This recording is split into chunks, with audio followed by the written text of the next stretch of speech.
Okay, my first guest is a close friend, a very, very funny man. I've been a fan of Joey's for many, many years, and if memory serves me correctly, he's made a number of appearances on this show. In addition to being here, he will appear on Chico and the Man tomorrow night. That's interesting because we have Freddie Prinze later. Would you welcome Mr. Joey Bishop?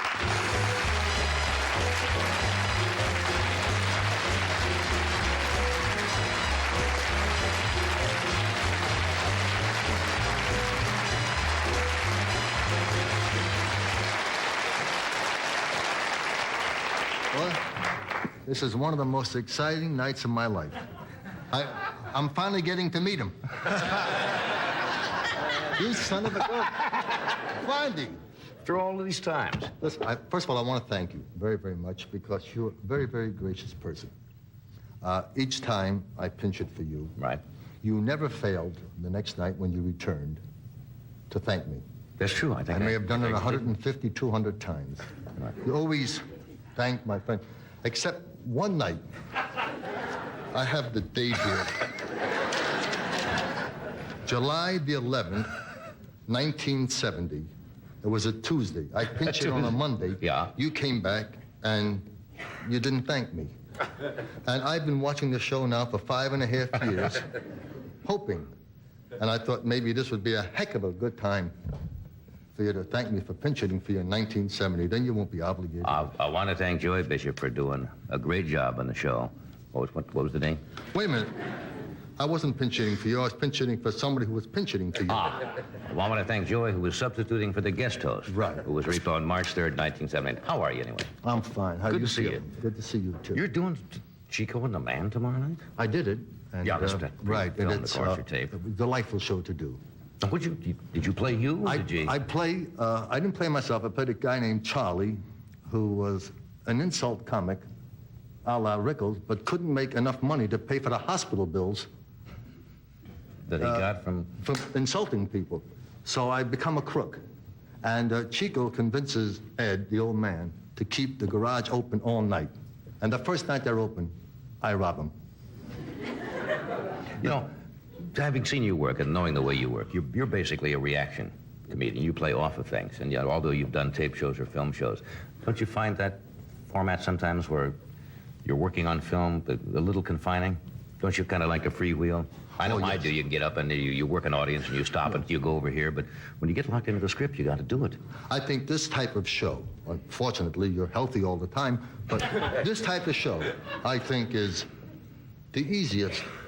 I don't mean as far as talent, because I do. They interviewed me. I don't know whether you saw it or not. They interviewed quite a few of us. And I told them what I thought of your talents. And I think a lot of guys can do this for a year or two. I almost lasted a month. Can do it for a year or two, but you've been on for so many years. It really amazes me how you are still able to come out there, really, and do it. And I think it's a tribute to your talent. Well, I thank you. You don't have to say that.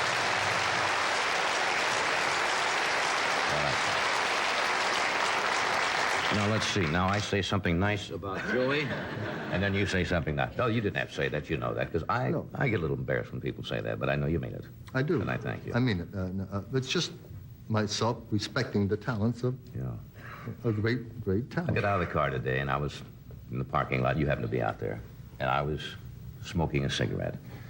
And I looked at you, and I was envious for a moment, because you used to be one of the great smokers of all time. 5 packs a day. 5 packs a day? I used to smoke a pack during a 90-minute show. That's a fact. I've never done that. I'm not lying. And it's been about 8 years, and people say, do I miss it? You know. Once in a while, I find myself striking a match and lighting my nose.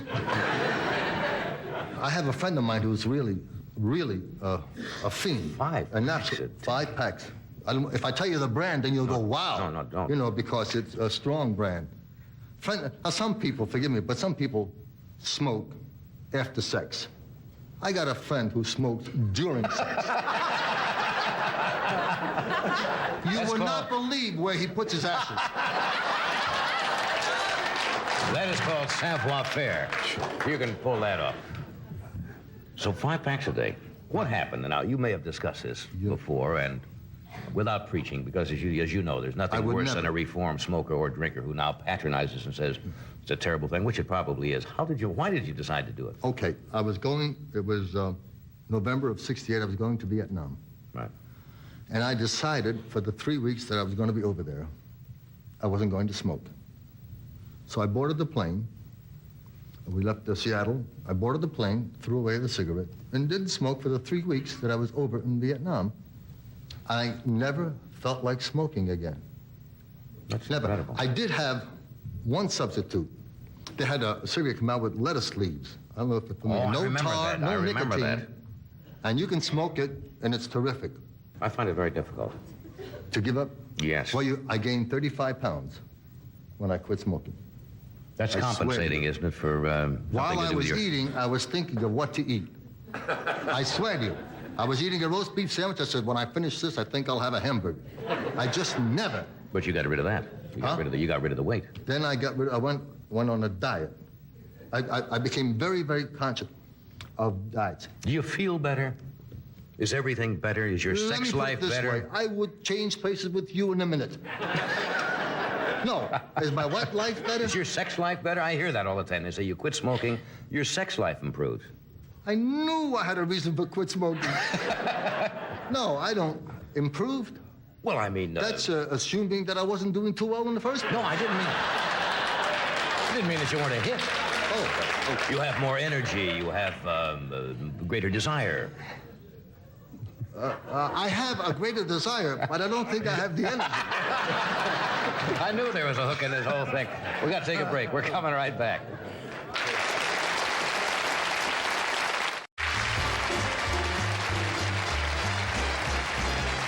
We're talking with George Bishop. We have Freddie Prinze with us, Betty Garrett and Ray Johnson. We're talking about the joys of not smoking, but first not joys because you gained 35 pounds. Right. Do you have to keep on a diet forever after you quit smoking? Well, unfortunately, I have since encountered ill health, so I'm on a very strict diet to begin with. And I'm thankful to God, because of what I have now, that I had stopped smoking when I did. But I was never heavy except for the time I gained weight. But I always watch my weight. They have diets that can drive you nuts. The organic foods, the health foods. A guy is on a prune diet. I don't know who he is, but I know where you can find him.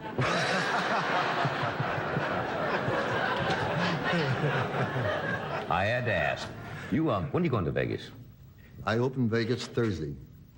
And each time I go there, I follow Buddy Hackett. He's up there now with Sammy Kahn, I believe. Have you ever seen Buddy Hackett? You've seen him. Have you ever seen him work? Yes. Yes. I was there the last time I followed him in on his closing night.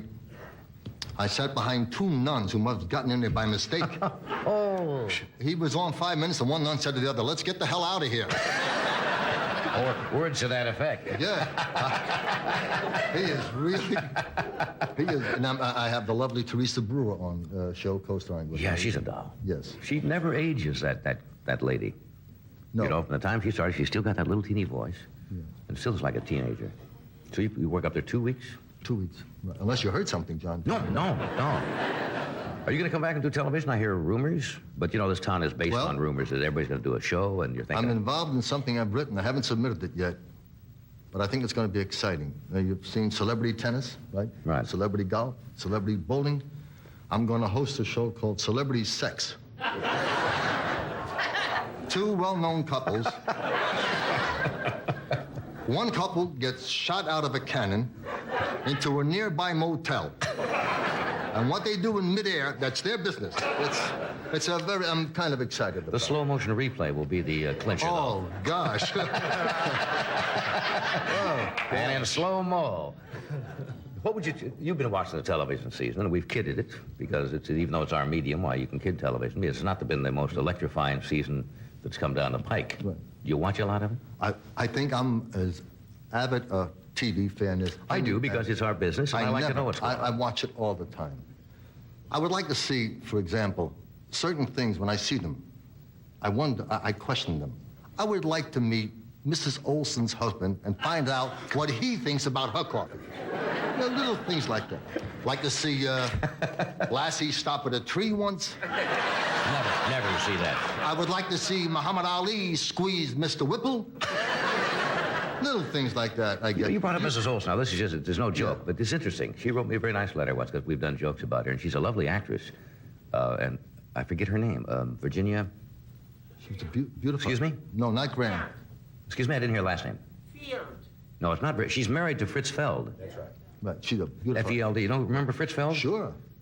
Who always went around and played the head waiter, the little fellow with the... Yeah, she's a lovely lady. She's married to him. I don't know why I brought that up. You know who I really feel sorry for? I know it's going to sound stupid. The Tidy Bowl man. Now, but we never analyzed this, but you see the commercial, right? You just see a guy in a boat and a toilet tank, right? But chances are this guy studied dramatics. You know, he came out to California. Now, can you imagine... Get into show business? Right, can you imagine the very first time he's in that tank, a neighbor sees it and runs into his mother's house and says, Mr. Schwartz, I just saw your son on TV. And the mother says, doing what? He says, well, he's in a bowl. You mean like football? No. I don't know how to tell you this, but he's floating around in the tank of a toilet. And the mother said that some career, one flush, it's all over.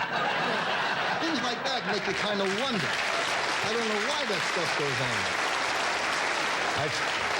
I feel sorry for the guy who writes on his nose. It's the same thing. Who runs around now with a crayon and writes on his nose. He starts up here at the front. Starts up here and tears these things off, and he's got numbers on his nose. And he wanted to be in show business, and that's what he's doing now. Somebody else did a routine once, some young comedian on the show. And it's true. The guy you really feel sorry for is that skier on the wide world of sports every week. Yeah. Who 3 years later, every week, you know, he's made 1,000 jumps, beautiful, right. Probably 100 meters. But what do they show week after week?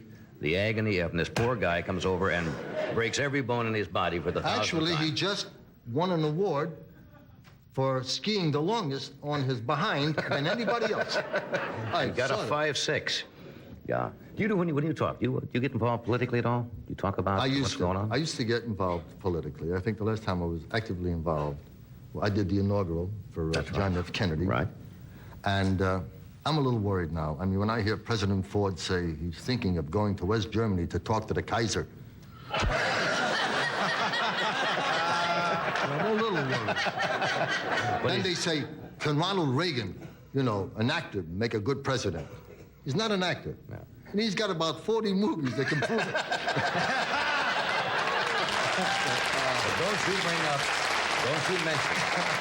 Don't mention Bonzo Goes to College.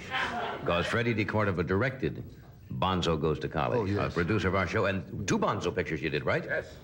And there was talk of a third. There was talk of a third, and Bonzo said, enough is enough. Bonzo's agent came in. It was I don't like to really get involved in politics. I don't know whether... Some people think it's right for a public figure, but I think you carry a lot of weight, for example, and I think people unquestioningly, if you said endorse somebody... I don't. I try to stay apolitical. However, in my heart, I feel that if our country is jeopardized, and it's not political as far as candidates, then I have a right to speak out. Sure. I think like we're concerned about Russia, Red China. I think the country we really have to look out for is Switzerland. Do you see the reaction I got now? Right away. That's the same reaction I got in 1951 when I warned them about Holland. No. According to statistics, there are 26,000 Swiss people in this country. Right. Now, answer me honestly. Right. Have you ever met a Swiss? Come to think of it. Well, 26,000 of them hiding out somewhere, right? Am I right? You got a point there. They have their Independence Day August the 1st. That's when they celebrate their independence. Yeah. Now, you know, I mean, let's analyze it. You know, while we're on vacation, they're celebrating. You know, a little thought. Just want to drop a little hint there. Population of 6 million, Yeah. and they export 55 million clocks and watches. Why?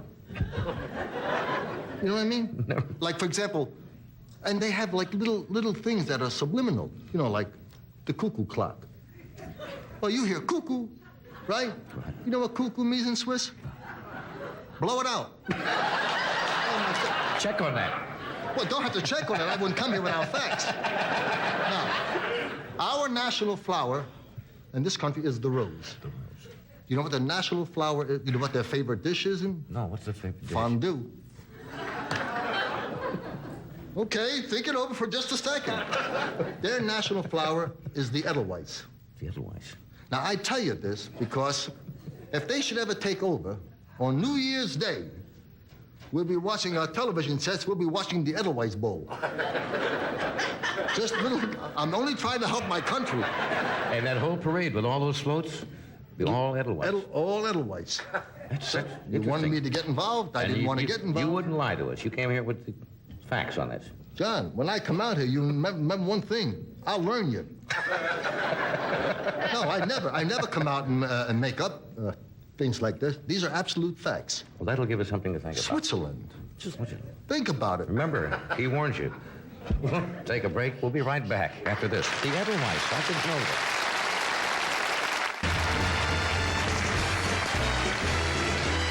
Boy, I bring out Freddie. I did not know. I guess I knew, but we've known each other for what, 15 or 20 years? I did. I pinched it for you when you were doing Who Do You Trust? That's right, and that's a few years ago. And That's right. It doesn't seem right to sit here and say you're a grandfather now. Yeah. Yeah. You like that idea? Yes. Yeah. Not too crazy about the fact I'm sleeping with a grandmother. Yeah, that's what I... Psychologically. How's the grandchild? He'll be 5 months old tomorrow, as a matter of fact. Oh, man. And when I walk in the house and I hear, blip, blip, blip, blip, blip, that's my son. Then I talk to the kid. No, I'll tell you, if there are any grandparents out there, then you know. And I know I sound corny, and I know you've heard it 1,000 times, but it's the life, because when it's your own kid, when you play with him, you still have to father him, right? When it's your grandkid, as soon as you stop being playful, here's your kid. Huh? My biggest thrill is when I walk into that house, and I pick that kid up, and he looks in my eyes, and he spits on me. And I realize that I paid for everything he's got. No, it's, honestly, are you a grandfather? That's like, what? Am I a grandfather? Not that I know of. I've got three boys, but they're not married yet. Oh. No, they have not informed me. You know, funny thing about as soon as somebody says there's a grandparent, the audience dutifully kind of goes like this. Yeah. Like you've just accomplished something wonderful. You had nothing to do with becoming a grandparent. What did you talk about? My kid knew nothing about sex. I told him. Never thought of that. Of course, for heaven's sake. He thought he was supposed to carry. My next guest will be working with you tomorrow night, or has worked with you tomorrow night. As you know, he is one of the co-stars at his tender age of 22 of Chico and the Man, which is on NBC's Wednesday night at 9 o'clock. And on March the 2nd, Freddie will be at the Mill Run Theater in Chicago. And starting the 26th of March, he and Jack Albertson will be at the Fontainebleau Hotel in Miami. Would you welcome Freddie Prinze?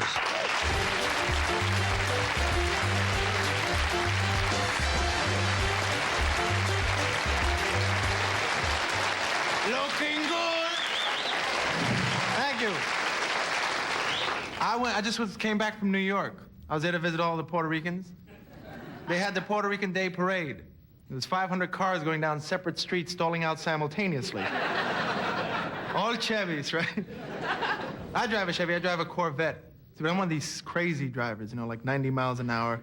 I have a statue of the Virgin Mary on my dashboard. Whenever I drive, she goes, ah! Because I'm a male under 25. My insurance is $1,000 a year. You know, but if I was a female under 25, it'd be $500. I called the insurance company, right? I said, well, this isn't fair. They said, all right, we'll compromise. We'll make it $650, but whenever you drive, you have to wear a dress. That's right. I saw a cute guy the other day, too. Did you see the Olympics? The Olympics were good, but there was no black people in the Olympics. Well, it's very hard to go down a ski slope at 90 miles an hour dribbling a basketball.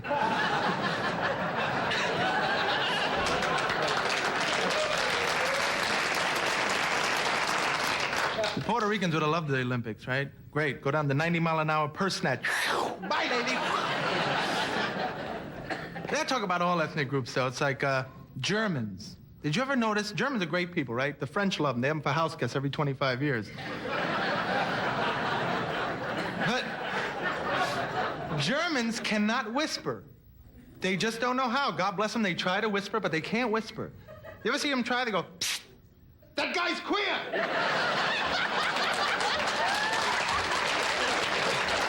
That's why they lost the war, you know. Tomorrow we attack Leningrad. Russians going 8 o'clock, thank you.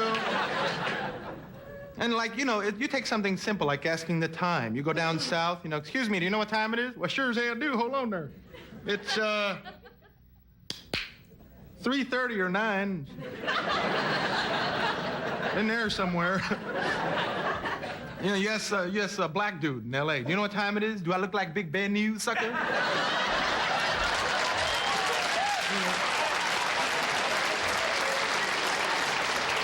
Ask one of my people, you know what time it is? Do you want to buy a watch, man? So much is going on though now. Now the bicentennial is real big, you know. Bicentennial, now they're doing all these things, pictures of George Washington all over the place, you know. Few people know George Washington smoked grass. This is true. He had a plantation in Virginia. The main crop was hemp. I think we all know now that he smoked the cherry tree, right? I mean, who else throws coins across the Potomac? Somebody who's stoned. Hey, let's hit Indians, man.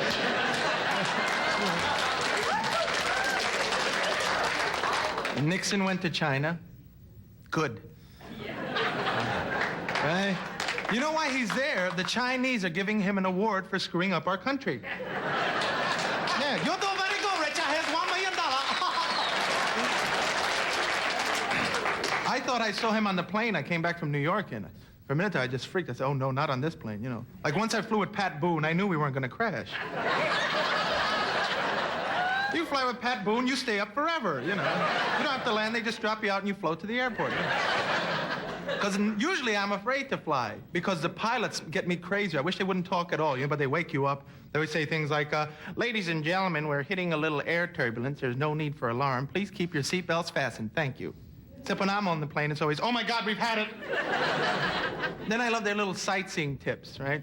Like, ladies and gentlemen, if you look above the plane, you can now see the Grand Canyon. And there was all that talk about planes flying within 10 feet of each other. One passed us, it was so close, I saw a little kid in the window going, eh. They stopped, they asked us for ice, you know. Planes are bad. And those earphones, those stereo phones you pay $250 for, how come only one side works and they try and meet in the center of your head? Eh? Hate to go to the bathroom on the plane, too, because everybody knows where you're going. You take a magazine, they know what you're going to do, you know. You can't lie, you know, where are you going? Look out the window. There's no window in the bathroom of planes, which is insane. Who's going to look at you, perverted seagull? Hi, lady, ha ha!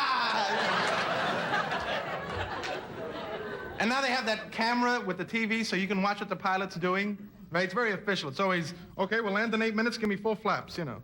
It's a video cassette. It's a film. That's not really them. They're in there going, you land. Thank you.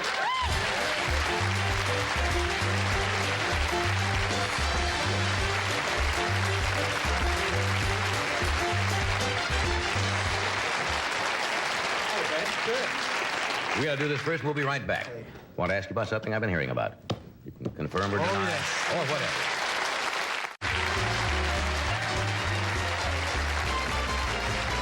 We are back, and we're talking with Freddie Prinze and Joey Bishop, and we have Betty Derrick and Ray Johnson with us.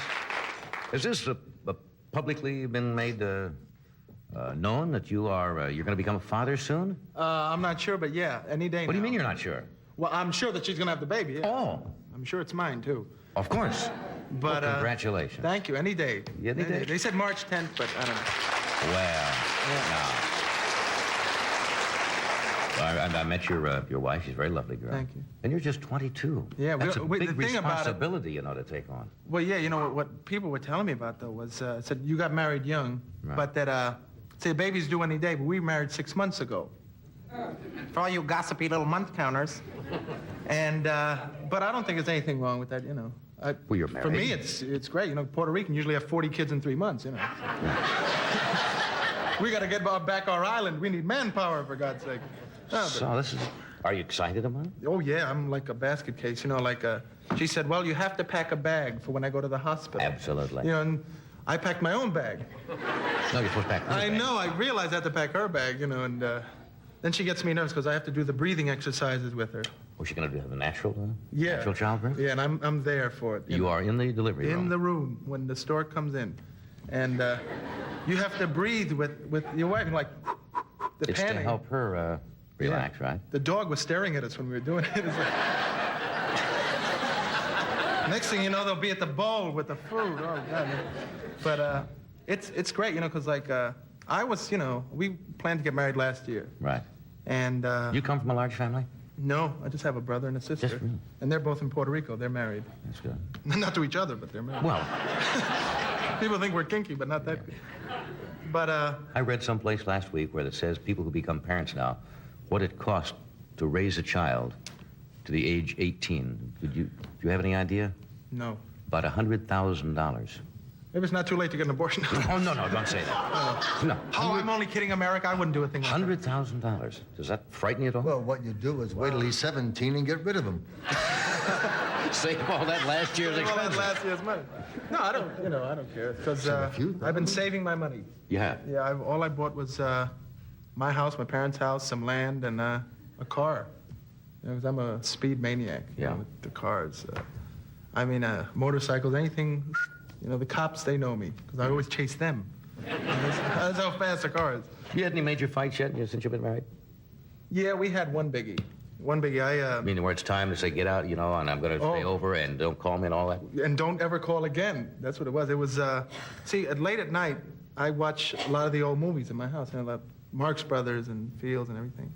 And when you're a newlywed, they think you're bored if the third month you're in the room with a film till 3 in the morning. I said, what's he watching? She thought it was a porno flick or something. She comes in and she said, what do you watch? I said, the Marx Brothers. She goes, okay, great, you're leaving me for Groucho. And she starts saying that I was sick. That no one stays up till 3 in the morning watching old movies. I watch videotapes of myself. Right. Because I say, yep, made a mistake there, lose that, to get better, to learn comedy. And so she got crazy. We had a big fight. But now everything's smoothed over. It takes a lot of tolerance in marriage. I'm giving him advice. I'm the one to give advice. It's like asking the captain of the Hindenburg, you think you can bring it in all right? You betcha. I'll tie up right over there.